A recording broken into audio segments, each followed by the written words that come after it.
this life, you're bombarded by negativity of who you should be, of what you should be doing, of where you should be in your life, of who you should be with, of what your job should be. The hardest, the most difficult thing is to see through all that noise and to be able to see your own soul. The hardest thing is to be able to quiet out all of the opinions, the criticisms, and to just be able to hear from your own self. Who do you want to be? Where do you want to be in your life? What do you want to do with your life? What type of legacy do you want to leave for your children? And even though it's probably the hardest thing you're ever going to have to do, just discovering who you are, it's also the most important thing you're ever going to have to do. It's the only reason why we're here. We're here to love others, but most importantly, we're here to discover ourselves, to become our best selves, so that way, when we are our best selves, then we become better for other people. We become better leaders, better parents, better friends, better spouses. Until you really get in touch with what makes you happy, with what fulfills you, until you get in touch with who you are, you'll never give 100% to anybody else. Now, I understand that you might be going through a setback. We understand you might be going through some failures, some hard times in your life, because we've been there. But what's most important is what you do after that. They say that the greatest setbacks are the greatest setups for the comeback. So when you decide in your life that now is the time where you're going to start to come back stronger from whatever it is you're coming from, whatever knocked you down, when you decide that you're going to come back, that now is the time for you to get back up, to pick up the pieces, to start to create a new picture, to start to create a new ending for your life, once you make that decision, then you're on your way to real fulfillment. You're on your way to real happiness. It's not a process that's going to be easy.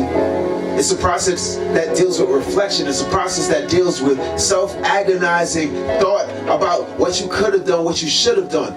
But once you get over all of that, once you let all of that go, you realize it doesn't matter what you could have, what you should have did. All that matters is what you're going to do from this moment now. All that matters is the victory that you're starting to perceive in your mind from right now, the vision that you're creating in your mind for what tomorrow's going to be. Because what we do today doesn't shape the past. No, what we do today shapes the future. What we do today shapes tomorrow. What we do today builds a legacy for our children, for our grandchildren. What we do today helps to build our community into better places. What we do today is the only thing that matters. You see, right now is the most powerful moment that you have in your life. Right now is where all your power lies.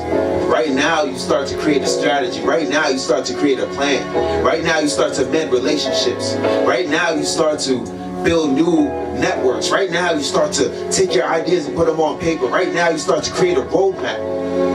It's only in this moment where change happens. Everything else is just torturing ourselves. Anything else where we're looking at the past and we're rehashing it over and over. Anything else when we're longing over that relationship, that love lost. Anything else when we're longing over what we could have, what we should have said to that person before they passed away. All of that stuff is just torture. Forgive yourself. Forgive others. Forgive yourself for what you didn't know. You did the best in the time that you had. You did the best that you could at that time. But right now is when you can affect change. Right now is when you can powerfully make a decision. Right? Take that ability you have to respond to what is going on right now, that responsibility you have. Take that and decide how you're going to move forward. And even if you can't see what's coming, even if you can't see exactly how you're going to get there, just know that once you decide to start, the way will be made known to you. Right? Think about when you're driving your car, when you're walking in a deep, thick fog. You can't see what's going on 10 feet to the left of you. You can't see what's going on 10 feet to the right of you. But all you can see is a few steps in front of you. But what happens? Once you take a step forward, a few more steps are made visible. Then you take another few steps forward. And you're able to see even further in front of you. And that's how it is with life. Sometimes you just have to take that next step. You don't know what's coming a year from now. You don't know what's coming 5 years from now. But you know that if I take this next step and I do this next thing, you have trust and faith. You believe that more will be made known to you.